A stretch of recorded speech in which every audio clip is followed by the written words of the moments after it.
di sebuah dunia yang luas, di bawah langit yang sama. Dua orang muslim berjalan dengan takdir yang berbeda. Mereka tidak saling mengenal, tidak pernah bertemu.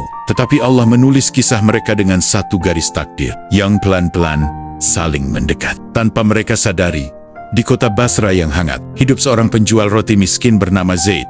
Tubuhnya lelah, bajunya lusuh, tapi hatinya lembut dan penuh kasih. Ia membuat roti dengan penghasilan yang nyaris tak cukup untuk dirinya sendiri.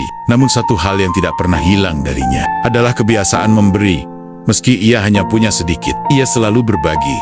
Pada suatu siang yang panas, seorang pengemis datang dengan tubuh gemetar.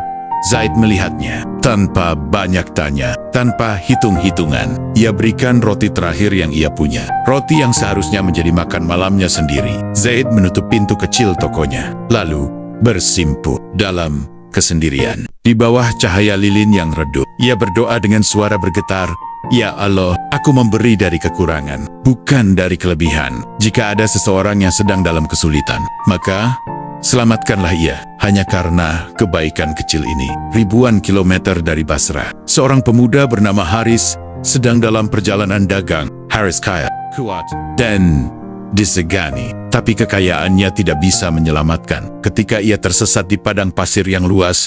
2 hari, 3 hari, tidak ada air, tidak ada arah, kecuali angin panas yang memukul tubuhnya. Dalam keadaan hampir menyerah, Haris jatuh tersungkur. Pasir panas menyambut wajahnya. Dengan sisa tenaga yang rapuh, ia berdoa lirih, "Jika ada seseorang di muka bumi ini yang pernah mendoakan kebaikan untukku, maka kabulkanlah doanya dan selamatkan aku." Angin yang keras berubah menjadi lembut. Cahaya kecil menembus celah awan, dan di antara tumpukan pasir, Haris melihat sebuah kantong air yang tidak mungkin ada, kecuali dikirimkan oleh Zat yang tidak pernah menutup pintu rahmatnya.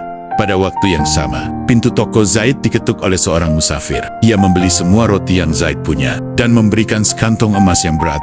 Zaid terkejut, matanya berkaca-kaca. Musafir itu hanya berkata, "Ada seseorang yang terselamatkan karena doa orang yang tidak ia kenal, dan balasan itu adalah untukmu."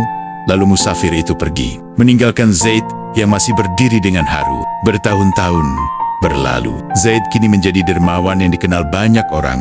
Dan suatu sore, Haris tiba di Basra.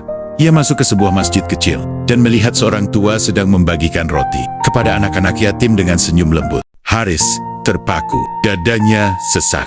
Ia mengenali senyum itu. Ia mengenali ketulusan itu. Itu adalah wajah orang yang doanya pernah menyelamatkan hidupnya tanpa pernah ia tahu namanya. Haris tidak menceritakan apapun.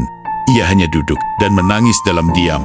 Menangis karena ia sadar Allah telah menuntunnya kembali kepada orang yang telah menolongnya tanpa meminta apapun. Dua orang yang tak pernah bertemu, tetapi dihubungkan oleh satu doa yang hanya Allah mampu menyusunnya. Tidak ada kebaikan yang sia-sia, tidak ada doa yang hilang.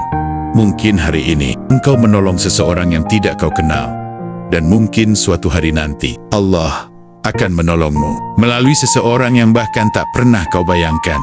Teruslah berbuat baik, meski kecil, meski tak ada yang melihat, karena Allah tidak pernah lupa. Semoga kisah ini menjadi pengingat bagi kita semua, bahwa setiap kebaikan, sekecil apapun, tidak pernah hilang dari perhitungan Allah. Jika cerita ini menyentuh hati Anda, jangan lupa like, subscribe, dan tinggalkan komentar untuk membantu channel ini terus berkembang. Dan bagikan video ini kepada teman-teman Anda, agar semakin banyak hati yang tersentuh, dan semakin banyak kebaikan yang tersebar. Sampai jumpa di kisah penuh hikmah berikutnya. Assalamualaikum warahmatullahi wabarakatuh.